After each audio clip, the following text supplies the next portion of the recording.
তুমি কতটা খুশি আজকে এই চাকরি পেয়ে, ফাইনালি সরকারি চাকরির লেটার তোমার হাতে? তো কতটা খুশি, মানে তোমার পরিবার কতটা খুশি, বা তুমি নিজে কতটা খুশি হলে?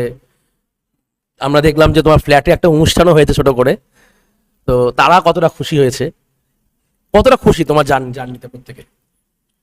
খুশি বলতে আমি প্রথমে নিজের কথাটা বলছি যে কিছু মোমেন্ট থাকে লাইফে যেটা এক্সপ্রেস করা যায় না, যে কেমন কি ওটা খালি ফিল করতে হয়। তো আমার জন্য 3 ফেব্রুয়ারি দিনটা ওরকম ছিল।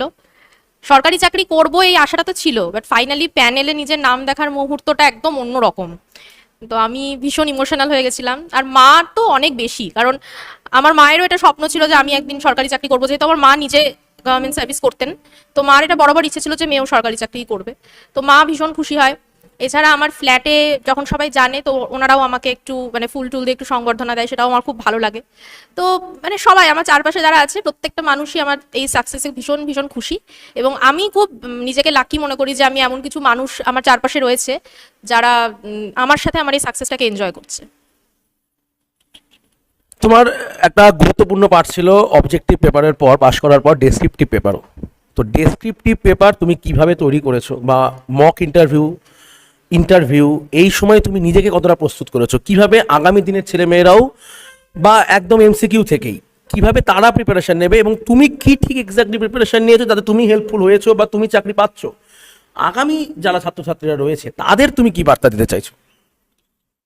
আমি এটাই বলবো যে অবজেক্টিভ টাইপের প্রশ্ন হলেও শুধু যদি আমি এমসিকিউ প্র্যাকটিস করে যাই বা শুধু ওয়ান লাইনার জিকে পড়ে যাই, সেটা আমার মনে হয় খুব একটা কাজের কিছু হবে না। কারণ আলটিমেটলি পরীক্ষাটা যখন ডেসক্রিপটিভ, তো টেক্সট বই একটা সবসময় ফলো করা উচিত। সেটা হিস্ট্রি, জিওগ্রাফি, যেমন ভূগোলের জন্য আমি কার্তিকচন্দ্র মণ্ডল পড়েছি, ইতিহাসের জন্য ছায়া প্রকাশনীর একটা খুব ভালো ইতিহাসের বই আছে সেটা পড়তাম, পলিটির জন্য রাজীব শ্রাবণের একটা বই পড়তাম। তো আমি খুব বেসিক বেসিক বই পড়েছি, কিন্তু চেষ্টা করেছি যতটা সম্ভব ওখান থেকে নলেজ নেওয়া যায়। আর প্রিলিমসের আগে এমসিকিউ আমি অনেক প্র্যাকটিস করেছি, যেহেতু প্রিলিমস পরীক্ষাটা অ্যাকচুয়ালি অবজেক্টিভ ছিল, এমসিকিউ প্যাটার্নের ছিল। আর ডেসক্রিপটিভের জন্য বাংলা ইংলিশ আমাদের গ্রামার ছিল, তো মাধ্যমিকের বই থেকে গ্রামার প্র্যাকটিস করা বেঙ্গলি ইংলিশে। আর তার সঙ্গে রাইটিং, আমি রেগুলার রাইটিং লিখতাম, ট্রান্সলেশন আমি লিখেছি, রিপোর্ট লিখেছি, প্রেসি লিখেছি, এগুলো আমি লিখে লিখেই প্র্যাকটিস করতাম।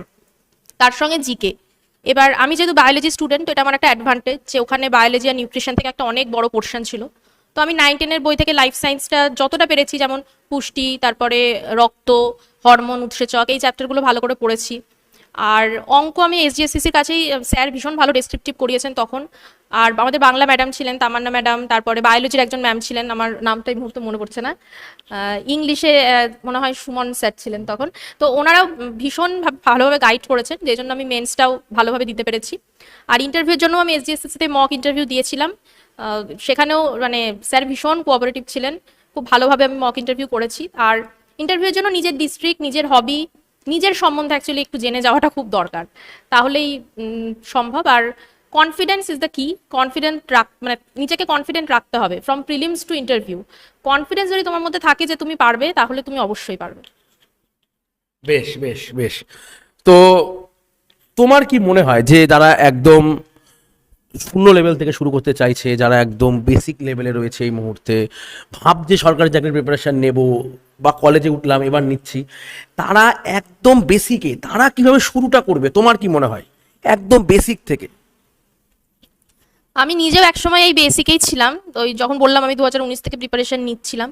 তো সরি, আমার মনে হয় যে একটা কোনো স্ট্যান্ডার্ড বই আগে পড়া উচিত প্রথমেই। আমি 3 মাস পর পরীক্ষা, 3 মাসের মধ্যে আমাকে তাড়াহুড়ো করে সবকিছু পড়ে ফেলতে হবে, এটা করা যাবে না। প্রিপারেশনটা একটু টাইম টেকিং প্রসেস, নিজেকে একটু টাইম দিতে হবে।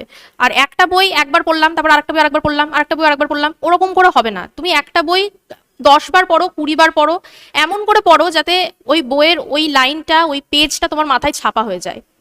মানে একটা পরীক্ষায় কোয়েশ্চেন আসছে, কোয়েশ্চেনটা দেখে তোমার এটা মনে পড়ে যাচ্ছে যে আরে এই উত্তরটা তো আমার বইয়ের এত নাম্বার জায়গাতে এইখানে আছে, রাইট পোর্শনে আছে, টপে আছে, তোমার পুরো মনে পড়ে গেল। এরকম ভাবে পড়তে হবে যাতে মাথায় জিনিসটা পুরো ইমপ্রিন্টেড হয়ে যায়। তো সেটা খুব দরকার। বাকি বই তো স্যারই বলতে পারবেন যে কোন বইটা কোন এর জন্য ভালো, কোন সিলেবাসের জন্য ভালো, কোন পরীক্ষা প্যাটার্নের জন্য ভালো। তো সেই বইটা বারবার পড়ো, বারবার পড়ো, আর রিভিশন দাও। নতুন কিছু পড়ার থেকে রিভাইজ করাটা খুব ইম্পর্টেন্ট। যত বেশি তুমি রিভাইজ করবে, তত তুমি পরীক্ষায় ভালোভাবে লিখতে পারবে। বেশ বেশ বেশ। আচ্ছা, তো ধরো যারা অনেক দিন ধরে প্রিপারেশন, এটা তো গেল ফ্রেশারদের কথা, যারা অনেক দিন ধরে প্রিপারেশান নিচ্ছে, কিন্তু একটা দুটো পরীক্ষা হঠাৎ করে সে ফেল করে গেল, তার ডিপ্রেশন চলে আসছে, বা পরীক্ষা ব্যবস্থাটা যেহেতু ওয়েস্ট বেঙ্গল একটু দীর্ঘায়িত, তোমার পরীক্ষাটাও 4 বছর লেগে গেল, এই সময়কালের মধ্যে নার্ভ ঠিক রাখতে গেলে, মানে ওয়েস্ট বেঙ্গলের পরীক্ষা তুমি বুঝতেই পারছো যে একটা দীর্ঘায়িত হচ্ছে, নার্ভ ঠিক রাখার জন্য কি করতে হবে? তার প্রিপারেশন রেডি, সে নার্ভ ফিক্স রাখতে চায়। তোমার কি মনে হয়, তুমি কতটা ধাতস্থ হয়েছিলে 4 বছর এই লম্বা জার্নিতে? তোমার কি কখনো মনে হয়েছিল যে ছেড়ে দিই, কুইট করি, নাকি লেগে থাকি? কি মনে হচ্ছে তোমার? অ্যাকচুয়ালি মানে ডিপ্রেশনটা এই জার্নিটার পার্ট। মানে যে এই জার্নিটাতে আছে তাকে এই ডিপ্রেশন, ফেলিয়ার এগুলো তাকে ফেস করতেই হবে। আমারও হয়েছে, আমার এরকম হয়েছে, আমি পুরো দিন বসে বসে কেঁদেছি, এতই আমার ডিপ্রেশন হয়েছে। কিন্তু কখনো আমার এটা মনে হয়নি যে আমি যুদ্ধক্ষেত্রটা ছেড়ে চলে যাব। তুমি দরকার হলে রেস্ট করো, 2 দিন 3 দিন অফ নাও, কিন্তু কুইট করো না। Giving up is not an option. ছেড়ে দেওয়াটা কোনো অপশনের মধ্যে আসে না। ডিপ্রেশন হবে, মন খারাপ হবে, কাঁদবে, বন্ধুদের সাথে ঘুরে এসো দরকার হলে 4-5 দিন, বা বাবা মার সঙ্গে একটু সময় কাটাও, যেটা করতে তোমার ভালো লাগে। সব সময় যে পড়াশোনার মধ্যে ডুবে থাকতে হবে তা তো নয়। নিজের একটা হবি গ্রো করো, যেটা করতে তোমার ভালো লাগে। হয়তো কারো ছবি আঁকতে ভালো লাগে, দিনে একটা সময় রাখো যে টাইমটা তুমি ছবি আঁকবে। বা কারো হয়তো একটু ঘুরতে যেতে ভালো লাগে, সে চেষ্টা করো বন্ধুদের সাথে সপ্তাহে 1 দিন হলেও আমি একটুখানি বাইরে যাবো, না হলে আমি সেই অক্সিজেনটা পাচ্ছি না। তো যার যেটা করতে ভালো লাগে সেই কাজগুলোও করতে হবে। কম্পিটিটিভের মধ্যে আছি মানে পড়াশোনা করছি মানে সারাদিন আমি পড়াশোনাই করে যাব, তাহলে তুমি 4 বছর কেন, তুমি 1 বছরেই ডিপ্রেসড হয়ে যাবে। তো ডিপ্রেশন আসা চলবে না, আর এলেও সেটাকে মানে বেশি দিন রাখা যাবে না। 3 দিন 4 দিন তুমি of now, it's okay, but নিজেকে তার মধ্যে ডুবিয়ে ফেলো না। একদমই তাই, ডিপ্রেশন কিন্তু রাখা যাবে না, লড়াই করতে হবে, লড়াইয়ের ময়দান থেকে কিন্তু পিছপা হওয়া যাবে না, যেরকমটাই বার্তা দিল ঈশিতা। তো আমরা আগামী ছাত্রছাত্রীদের আমি এই কথাটাই বলতে চাইছি যে তোমরাও লড়াইয়ের ময়দান থেকে হারিয়ে যেও না। এক আধটা পরীক্ষা ফেইলিওর আসতে পারে, কিন্তু সফলতার দিনও আসবে। যেমনভাবে ঈশিতার এসেছে, যেমনভাবে আরও অনেকের এসেছে। অনেক মানে অনেকই, দেখো আজকে আইসিডিএস এর ওদের পরীক্ষাতে প্রায় 3,000 জন ইতিমধ্যেই, প্রায় 2900 সামথিং, তাই তো 2930 জনের ঘরে কিন্তু সরকারি চাকরি এসেছে। সবাই যে আমাদের ইনস্টিটিউটে পড়বে এরকম না, বিভিন্ন ইনস্টিটিউটে পড়তে পারো, সেলফ স্টাডি করতে পারো, যেভাবে খুশি করতে পারো, সেটা নিয়ে কোনো সমস্যা নাই। কিন্তু আসছে যে লড়াইয়ের ময়দান থেকে হেরে যাচ্ছে না, যে পিছপা হয়ে যাচ্ছে না, তার জন্য একটা চাকরি আসছে। একটা চাকরি তোমার নাই হতে পারে, হয়তো তুমি 2930 জনের মধ্যে নেই, কিন্তু হারিয়ে গেলে হবে না, তারপরের পরীক্ষাতেই হয়তো তোমার নামটা আসতে চলেছে। এই দিনটা জন্য আমাদের লড়াই চালিয়ে যেতে হবে। তো ঈশিতাকে অনেক অনেক ধন্যবাদ আমাদের সাথে যুক্ত হওয়ার জন্য। তার চাকরি জীবন খুব ভালো হোক, এবং আগামী জীবনও তার প্রতিটা জীবনে সাকসেস আসুক, এটাই চাইবো।